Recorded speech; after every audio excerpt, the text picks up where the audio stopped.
Good morning dear students. आज मैं राजा खान आपके अपने ही यूट्यूब चैनल राज मैथ कॉन्सेप्ट पर आप लोगों का एक बार फिर से स्वागत करता हूँ। कहता है ना कि जो बंदा कोशिश करता है, जो बंदा मेहनत करता है, किस्मत भी उसी का साथ देती है। यूँ बैठने से कोई कुछ नहीं करता है, जान लीजिए। तो इसीलिए मैट्रिक के बच्चों के लिए मैं लगातार जो है ऑनलाइन के साथ साथ ऑफलाइन में क्लास ले रहा हूँ।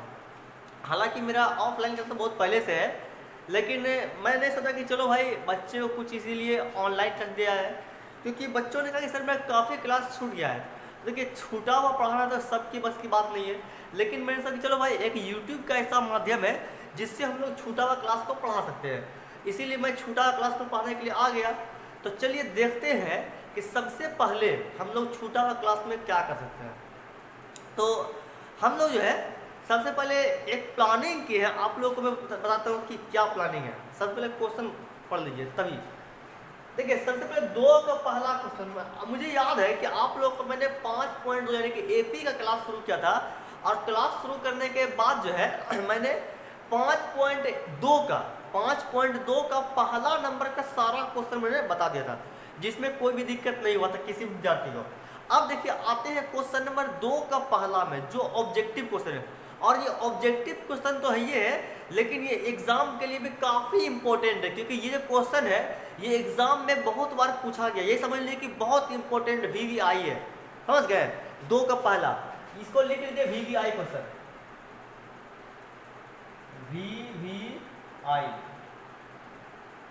ये बहुत इंपॉर्टेंट क्वेश्चन है, ये जो लिखा है ये बहुत इंपॉर्टेंट क्वेश्चन है। सबसे पहले लिखा है एपी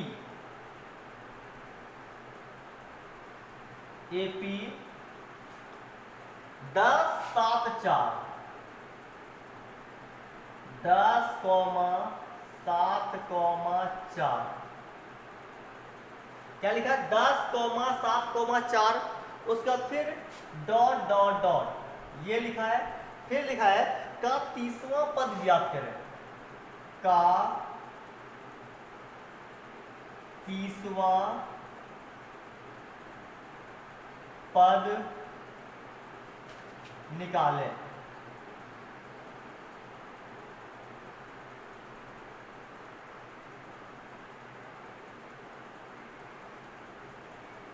हाँ, क्या लिखा है कि एपी 10.7.4 का 30वां पद ज्ञात करें। यानी कि हम लोगों को क्या करना है? 30वां पद ज्ञात करना है। क्या करना है? 30वां पद जब ज्ञात करना है तो 30वां पद ज्ञात करने के लिए हम लोग कैसे निकालते हैं? इसका पहले 2 तरीका है। क्या है? 2 तरीका।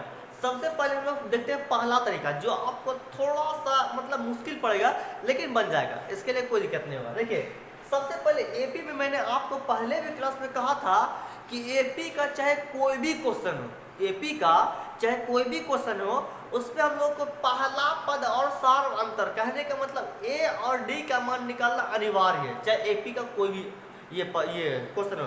तो सबसे पहले इसमें देखते हैं ए और डी का मान कैसे निकलता है। देखते हैं, लिखेंगे A1 बराबर 10, ठीक है।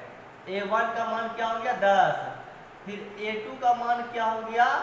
7, ठीक है। देखिएगा, A1 का मान 10 हो गया और A2 का मान 7 हो गया। हालांकि निकाल सकते हैं A2 A3 सब भी रखते हैं, लेकिन हम लोग को जब काम A2 तक ही है तो A3 क्यों निकालेंगे? फिर चलिए देखते हैं। सबसे देखिए पहले क्या होता है, A1 का हो गया 10, A2 का हो गया 7। अब इसमें क्या करेंगे? निकालेंगे सार अंतर, यानी कि लिखेंगे D बराबर A2 माइनस A1। ये क्या है? सार अंतर का फॉर्मूला है, यानी कि सूत्र है, ठीक है। तो जब D बराबर A2 माइनस A1 हो गया तो A2 का मान देखिए यहाँ पे क्या 7 है ना, तो A2 का मान लिख दिए 7 और माइनस A1 का मान क्या 10 है ना, तो A1 का मान यहाँ पे लिखे क्या 10 लिखेंगे। फिर देखिए समझिएगा फिर से, ये फॉर्मूला है D बराबर A2 माइनस A1, ये क्या है? फॉर्मूला है। तो A2 का मान क्या है? 7 है, 7 माइनस तो माइनस A1 का मान क्या है? 10, तो 10 हो गया। तो ये बताइए कि 10 में घटेगा 7 तो कितना बचेगा -3, ये हो गया -3। फिर देखिए क्या होता है, जब ये d का मान निकल गया -3, मेरे प्यारे विद्यार्थियों किसी को कोई प्रॉब्लम नहीं होगा, ठीक है। जब तक राजा खान जिंदा है कोई दिक्कत नहीं होगा, आप लोगों को ध्यान रखेगा, समझे। देखिए जब d का मान हो गया -3, तो अब क्या करेंगे देख लीजिएगा, यहाँ पे क्या कहा है, तीसरा पद कहा है ना, तो मैंने अभी जस्ट क्या कहा, इसको वास्ते दो टाइप से। सबसे पहला टाइप देख लीजिए यहाँ पे सूत्र के हिसाब से, यानी कि लिखेंगे an बराबर a plus n-1 into D. ये क्या हो गया, मेरा फॉर्मूला हो गया निकालने का, पहला फॉर्मूला, ठीक है। ये क्या हो गया, मेरा पहला फॉर्मूला हो गया निकालने का। जब ये पहला फॉर्मूला निकालने का हो गया, देखिए इससे क्या करते हैं, an का मान मेरे पास कुछ दिया हुआ है क्या, an का मान कुछ भी तो नहीं है, तो an को हम जैसे का तैसे छोड़ देंगे, मतलब कुछ भी इसको नहीं लिखेंगे। यानी कि हम यहाँ पे लिखे a और n का मान क्या, 30वां पद बोला है ना, तो यानी कि n का मान मेरे पास क्या हो गया 30, ठीक है।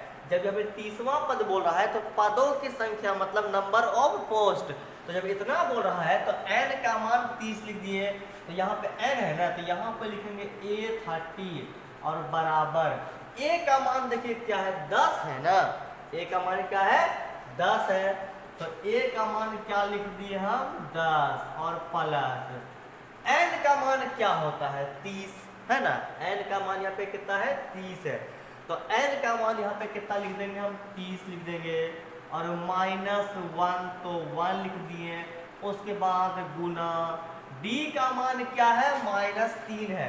जब d का मान -3 है तो यहाँ पे लिखेंगे -3।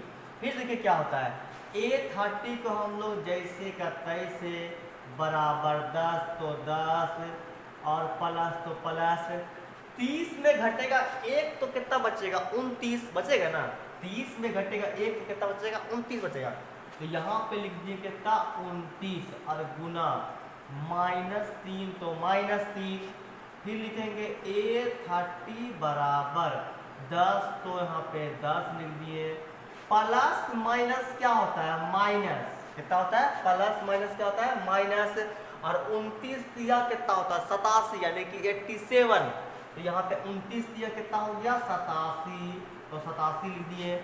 अब a30 का मान क्या हो गया 87 में घटेगा 10 तो कितना बचेगा 77, यानी कि 77 हो गया, अभी किसमें माइनस में, क्योंकि ये बड़ा है और ये छोटा है इसीलिए। तो देखिए सबसे पहले आंसर हो गया मेरा ये, आप लोग इसे नोट कर लीजिए, उससे हम बताएंगे दूसरा तरीका जो इससे आसान पड़ेगा, ठीक है। लिखिए पहले आप लोग,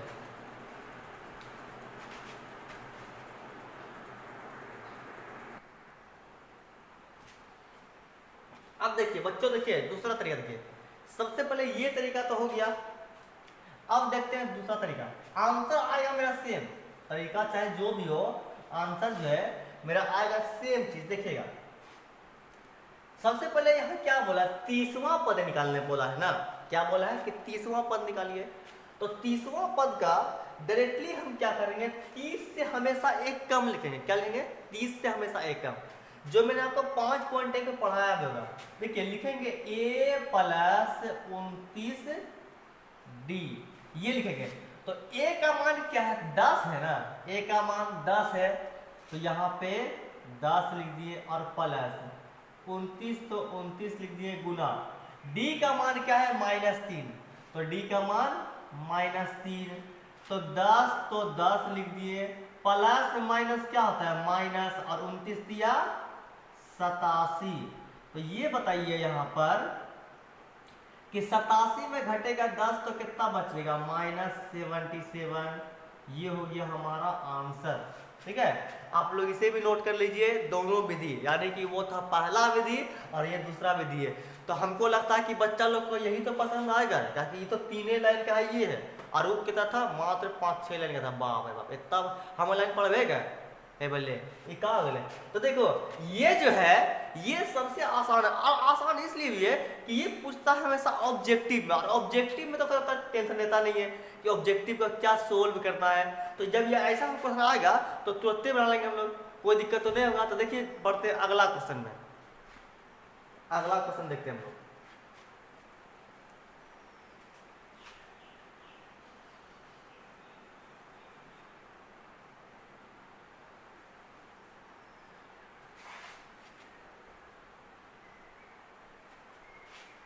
क्वेश्चन नंबर 2 यानी कि सेकेंड, दो का सेकेंड में लिखा है कि एपी -3 कॉमा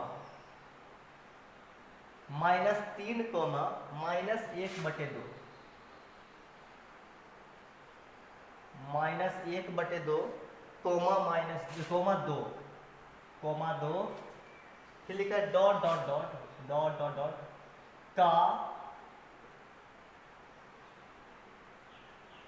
11वां पद निकाले। 11वां पद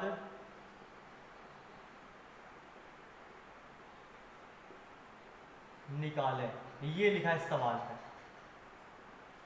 सवाल ये लिखा है कि एपी -3 कॉमा -1/2 कॉमा 2 का 11वां पद निकाले। तो ये हम लोग आखिर कैसे निकालेंगे, देखिए।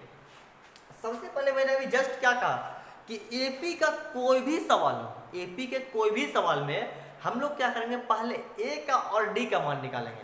तो यहाँ पर निकालते हैं पहले ए और डी का मान। तो लिखते हैं यहाँ पे A1 का मान हो गया हमारा कितना, -3।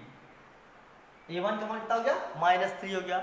और A2 का मान हो गया हमारा -1/2। ठीक है, क्या हो गया, -1/2। जब ये हो गया, अब देखिए D बराबर A2 -A1। तो देखिए A2 का मान क्या है, -1/2 है ना। A2 यहाँ पे जो है, A2 का मान क्या है, -1/2, ये वाला है ना। तो यहाँ पे लिखेंगे -1/2, फिर माइनस, तो माइनस A1 का मान क्या है, देखिए A1 का मान -3 है ना। तो यहाँ पे लिखेंगे ब्रैकेट में -3, फिर देखिए -1/2। ठीक है, -1/2, माइनस गुना माइनस क्या होता है, प्लस। आप लोग पढ़े भी होंगे, पहले 8वां क्लास में पढ़े होंगे। माइनस गुना माइनस क्या होता है, प्लस। तो यहाँ पे क्या कर दिया, हम प्लस लिख दिए, और 3 तो यहाँ पे 3 लिख दिए। ठीक है, फिर देखिए बटे यहाँ पे 1, इसके नहीं कुछ नहीं, इसके नीचे जब कुछ नहीं है तो हमेशा क्या होता है 1। 3 के नीचे जब कुछ भी नहीं रहेगा या कोई भी संख्या के नीचे ऐसे सवाल में, तो हमेशा क्या होगा, 1 होगा। तो यहाँ पे क्या होगा कि 2 और 1 का हम लोग लेंगे एलसीएम, तो 2 होगा ना। एलसीएम मतलब लघुत्तम। ठीक है, 2 और 1 का एलसीएम 2 होगा। तो यहाँ पे 2 है और यहाँ पर 2 है, तो 2 और 2 कट गया, बचले कितना, 1 ही ना। 2 और 2 जब कट गया तो कितना बच गया, 1। तो यहाँ पे 1 और गुना 1, यहाँ पे देखो यहाँ पे 1 है ना, तो 2 कट गया, कितना बचा, 1 में कटा। अब 1 को गुना कर देंगे यहाँ पे 1 से, तो 1 गुना 1 तो 1 ही ना होगा। तो यहाँ पे लिखेंगे -1, क्योंकि यहाँ पर माइनस है इसलिए क्या लिखे, -1। फिर प्लस, तो प्लस। फिर देखो ये 1 तो अपने मन से दिए है ना, इसका तो कोई वैल्यू है ये नहीं। जैसे मान लो कि बिन बुलाए बनाती आज या भोज हम तो खाए बराबर। चल भाई, इसी तरह देखो ये 1 तो अपने मन से दिए, इसका तो कोई वैल्यू है नहीं। तो देखो 3 को हम डायरेक्टली गुना कर देंगे 2 से, तो 3 दूनी 6। तो यहाँ पे क्या लिखेंगे, 6। अब ये देखो रे बबुआ, देखो 6 में घटना 1 तो कितना बचते बता। 6 बड़का अंक है और 1 क्या है, छोटका है। अगर यही 1 रहता इधर और 6 रहता इधर तो बचता माइनस में, लेकिन 6 बड़का है और 1 छोटका है तो बचेगा किसमें, प्लस में। तो यहाँ पे बराबर लिखे, 6 में घटेगा 1, कितना बचेगा, 5। तो लिखेंगे 5/2। ये तो हो गया हमारा डी का मान, मतलब ये हो गया मेरा डी का मान। डी का मान 5/2। अब कहा क्या है कि 11वां पद निकालने के लिए ना, क्या कहा है, 11वां पद निकालने के लिए। तो सबसे पहले हम क्या करेंगे, इसको 11वां पद निकालेंगे।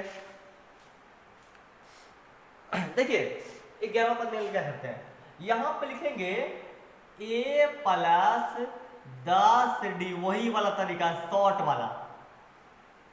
ठीक है, ये जो तरीका है वो शॉर्टकट तरीका है, ठीक है, वो लॉन्ग तरीका नहीं। ये ऑब्जेक्टिव, मैंने पहले ही कहा कि ऑब्जेक्टिव में ऐसा तरीका हम लोग इस्तेमाल कर सकते हैं, ठीक है। तो यहाँ पे जब 11वां पद निकालना है तो 11 से ठीक एक कम मात्र, 11 से क्या एक कम, तो यहाँ पे a प्लस 10d लिखे। a का मान क्या है, -3 है ना, a का मान क्या है, -3 है। अब बोलिएगा सर यहाँ पे a1 और a2 में हम खाली a1 को a का ही मानेंगे, 2 का ही नहीं मानेंगे। तो आप लोग जब मेरा थ्योरी क्लास किए होंगे तो थ्योरी क्लास में मैंने बताया होगा कि a बोले या a1 बोले तो हमेशा हम उसको बोलते हैं प्रथम पद, ठीक है।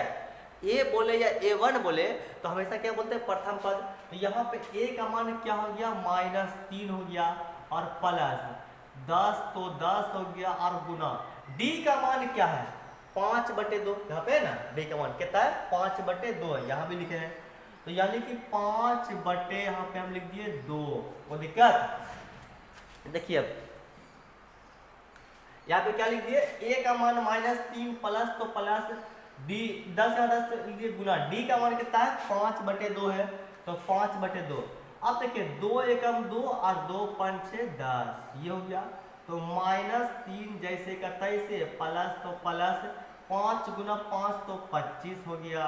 फिर 25 में घटेगा 3, कितना बचेगा, 25 बढ़ता है ना और ये 3 छोटा है, और ये माइनस में ये प्लस में, तो कितना बचेगा, बराबर 22। ये हमारा कितना हो गया, आंसर हो गया, ठीक है, ये हो गया 22 आंसर। आप लोग सारा का सारा सवाल को नोट कर लीजिए।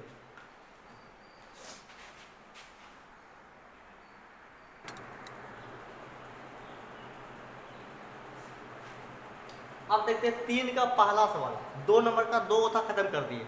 आते हैं 3 का पहला, और ये है आज का लास्ट सवाल, क्योंकि इसके बाद जो बहुत लंबा सा क्वेश्चन है उसके लिए टाइम चाहिए, ठीक है। देखिए 3 का पहला सवाल मतलब आसान है, लेकिन इसको आसान भी नहीं मानेंगे, टफ मानेंगे इसको, ठीक है। क्योंकि अगर मान लीजिए कि सब सवाल आसान ही मानते गए तो टफ फिर किसको मानेंगे भगवान। देखो यहाँ पे लिखते हैं पहले 2 जो सवाल दिया गया है, फिर कॉमा, ये खाली स्थान है, ठीक है, और फिर कॉमा, फिर यहाँ पर दिया है 26, 26। देखिए ये जो सवाल है इसको बनाने का 2 तरीका है, एक आसान तरीका, एक भारी तरीका। पहले हम लोग देखते हैं भारी तरीका में, और पहले हम लोग ये देखेंगे भारी तरीका में मतलब जो टफ पड़ता, और जो फिर आसान है वो देख लेंगे। सबसे पहले यहाँ पे क्या है, 2 है, यहाँ पे खाली स्थान है, और यहाँ पे क्या 26 है, ठीक है। तो इसको हम लोग बोल देंगे a1, इसको हम लोग बोल देंगे a2, और इसको बोल देंगे क्या, a3, ठीक है।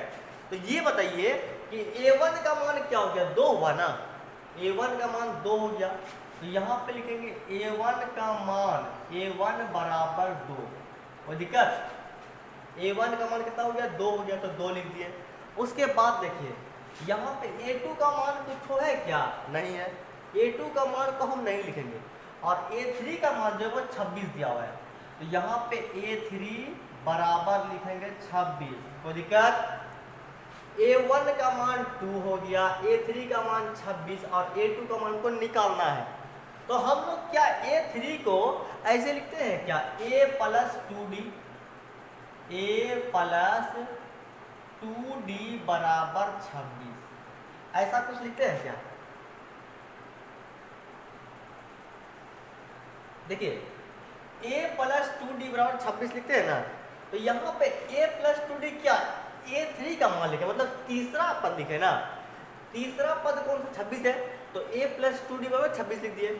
अब ये बताइए कि a1 या a को हम लोग क्या 2 मानते हैं, हाँ, a को या a1 को लोग क्या 2 बोलते हैं ना, तो यहाँ पे 2 लिखे प्लस, देखिएगा a को या a1 को हम लोग 2 बोलेंगे, ध्यान रखिएगा, ये यहाँ पे कंफ्यूज मत कीजिएगा, ठीक है। तो a का मान 2 लिख दिए, और प्लस तो प्लस 2d यहाँ पे लिख दिए बराबर 26, तो 26, कोई दिक्कत नहीं ना। फिर देखिए क्या होता है, 2d को तो हम जैसे का तैसे, और 26 को यहाँ ऐसे, फिर ये 2 किस में, प्लस में है ना, 2 किस में है, प्लस में, यहाँ पे जब जाएगा उस साइड किस में होगा, माइनस में, तो यहाँ पर क्या होगा, -2, तो 2d बराबर 26 में घटेगा 2, तो कितना 24 बचेगा, ये 2d लिख दिए बराबर 26 में घटेगा 2, कितना बचेगा 24, तो d बराबर 24 और बटे लिख दिए कितना, ये दो किस में है, गुना में है, ये दो किस में, गुना में। जब ये आएगा इस साइड किस में होगा, भाग में 2 होगा, तो 2 एकम 2, 12 दूनी 24, ठीक है। तो डी का मान कितना हो गया, 12। डी का मान क्या हो गया, 12 हो गया ना। उसके बाद देखिए जहां तक कि बोला है दूसरा पद निकालने के लिए, अभी तो हम डी का मान निकाले, पूरा आंसर निकालेगा है, ठीक है। तो डी का मान कितना हो गया, 12। जब डी का मान 12 हो गया तो यहाँ पे डी का मान निकला है ना। अब क्या बोलता है, दूसरा पद निकालने बोल रहा है हमको ना, यहाँ पे क्या बोल रहा है, दूसरा पद। तो यहाँ पे लिखेंगे ए प्लस डी, क्योंकि हम लोग दूसरा पद तो ऐसे लिखते हैं ना, जब निकालते हैं दूसरा पद तो ऐसे लिखते हैं। तो ए का मान क्या है, 2 है ना, ए का मान जब 2 है तो ए का मान यहाँ पे हम लोग 2 लिख दिए प्लस डी का मान क्या, 12 है ना। डी का मान जब 12 है तो डी का मान क्या कर दिए हम लोग, 12 लिख दिए। तो 12 प्लस 2 कितना हो गया, 14। तो 14 हमारा कितना हो गया, आंसर हो गया ये। आप लोग देखिए किताब से मिला लीजिए, मेरा आंसर बिल्कुल सही है।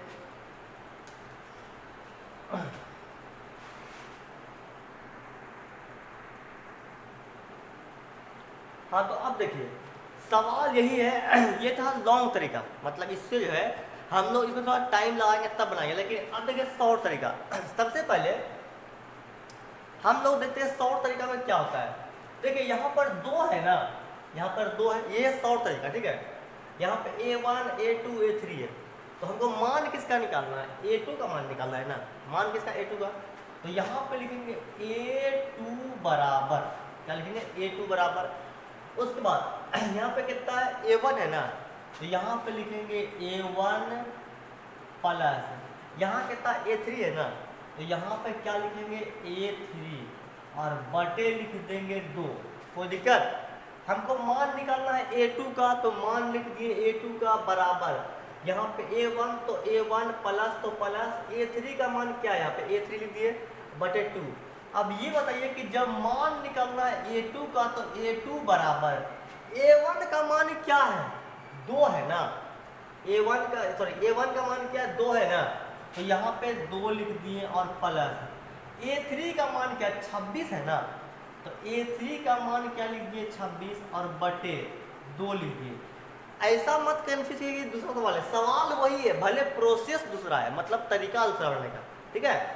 तो देखिए A2 बराबर 26 में जोड़ेंगे 2 को तो क्या 28 होगा, तो यहाँ पे लिख देंगे 28 और बटे लिख देंगे 2, ठीक है। 26 प्लस 2 कितना होता है, 28, तो 28 बटे 2, तो यहाँ पे 2 एकम 2 और 14 दूनी 28, तो यानी कि यहाँ पे निकल गया A2 बराबर 14। क्या आंसर सेम मिला मेरा, सेम मिला। तो चैनल को जो है बिना लाइक किए, बिना सब्सक्राइब के छोड़ देंगे, वीडियो बनाने छोड़ देंगे, क्योंकि जब आप लोग सपोर्ट ही नहीं कीजिएगा तो फिर फायदा कौन चाहिए, बताइए। ऐसे मजाक करते हैं आप लोग, प्लीज़ लाइक कीजिएगा, सब्सक्राइब कीजिएगा और कमेंट कीजिएगा कि मेरा क्लास आप लोगों को कैसा लगता है, ताकि मुझे और जो है मजबूती से वीडियो बनाने का प्रेरणा मिलेगा आप लोगों से, ठीक है। क्योंकि ये जो वीडियो मेरा है ये सिर्फ यहाँ के बच्चे नहीं पढ़ते, बाकी रामपुर का जो कस्तूरबा स्कूल है जहाँ पे कि नमिता मैम, उनका मैं तहे दिल से बहुत धन्यवाद करता हूँ कि उन्होंने मुझे मैट्रिक के बच्चों को वहाँ पढ़ाने का मौका दिया है। और इसी तरह से और भी मैं प्रयास कर रहा हूँ कि जितने भी पूरे बिहार बोर्ड के बच्चे हैं, सारे के सारे बच्चे जो है मेरे वीडियो से इतना पढ़ाई कर ले कि उसको और कहीं भी ट्यूशन करने की कोई ज़रूरत ही ना पड़े। जैसे कि अभी मैं बताता हूँ, मैं अभी कुछ दिन पहले ही रामपुर से मेरा कांटेक्ट हुआ है, आप लोग पहले से लिख लीजिए तब बताता हूँ, गौर से लिख लीजिए।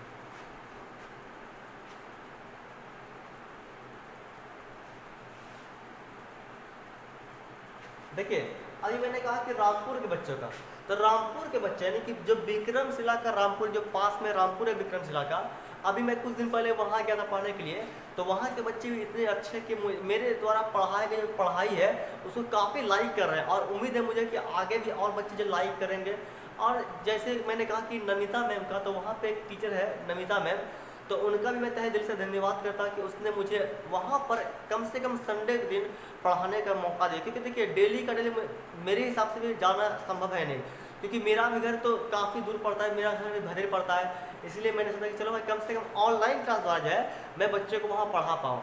और मेरे लिए सफलता है ये, कम से कम एक जो 2-3 मैम है उसके लिए, जो मैंने कहा कि नमिता मैम, अब दूसरी है अंजना मैम, जो कि यहाँ कस्तूरबा, वो भी कस्तूरबा की टीचर है, लेकिन वो क्लास 8 तक की है, उसी के द्वारा मैं वहाँ तक पहुँचा हूँ। तो जैसे मैम ये वीडियो देखिएगा आप, नमिता मैम, मैं आपको भी ये वीडियो भेज दूँगा, और स्पेशली अंजना मैम, दोनों को जो है मैं अपने तहे दिल से धन्यवाद करता हूँ कि आपने मुझे इतना अच्छा अवसर प्राप्त किया पढ़ाने का, इतना अच्छा, ताकि आपके बच्चे जो है, इससे क्या हो कि दोनों की सहायता से बच्चों का बेहतर से बेहतर लोग रिजल्ट दे पाएंगे। इसीलिए आप लोगों से धन्यवाद। आप लोग प्रयास कीजिए कि हम और आप मिलकर के बच्चे के बेहतर भविष्य के लिए जो है और आगे वर्क करेंगे। और आप लोगों को मैं एक छोटा सा नोटिस देना चाहता हूँ। सबसे पहले मैंने क्लास 7 के लिए क्लास शुरू किया था, उसके लिए मैंने एक टीचर रखा है, ठीक है। क्लास 7 के लिए मैंने एक टीचर रखा है, जिसका मैं आपको अभी नाम नहीं बताऊंगा, नहीं तो आप लोग तो से आगे मिल लीजिएगा, ठीक है।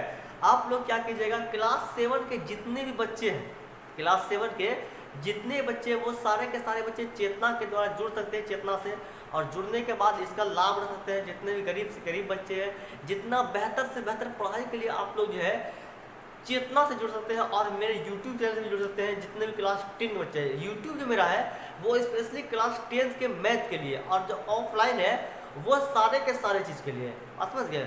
और मुझे लगता है कि यहाँ पर सबसे कम फीस मेरा है, और मैंने कहा ना कि ये फीस गिराना कोई बड़ी बात नहीं, पढ़ाई का क्वालिटी मेंटेन करना बड़ी बात है, समझे। इसीलिए हम लोग यहाँ पे क्वालिटी मेंटेन करते हैं पढ़ाई का। मेरे लिए फीस कोई मायने नहीं था, और मैंने पहले भी कहा था कि ऐसा कोई बच्चा नहीं होगा जो फीस की कमी से राजा खान के यहाँ से जो है वो वापस चला जाए, ये मेरा वादा है। उसके पास फीस हो या ना हो, वो मैट्रिक का एग्ज़ाम और सारा का सारे पढ़ाई करेगा और करके आगे बढ़ेगा। इसके लिए फीस कोई मायने नहीं रहता है। इसलिए मैंने क्लास 6 का और 7 का दोनों क्लास यहाँ पे चालू करने का सोचा है, जो मैं कल से यानी कि 1 अगस्त से यहाँ पे चालू कर रहा हूँ। और जितने बच्चे क्लास 7 के और 6 है वो यहाँ से जुड़े, और जुड़ने के बाद यहाँ का लाभ उठाएं। धन्यवाद आप लोगों का। और आप लोगों से जो है मैं रिक्वेस्ट करता हूँ कि आप लोग प्लीज़ यहाँ पर जो है सारे के सारे बच्चे जो है जुड़ें, और जुड़ने के बाद जो यहाँ का लाभ उठाएं।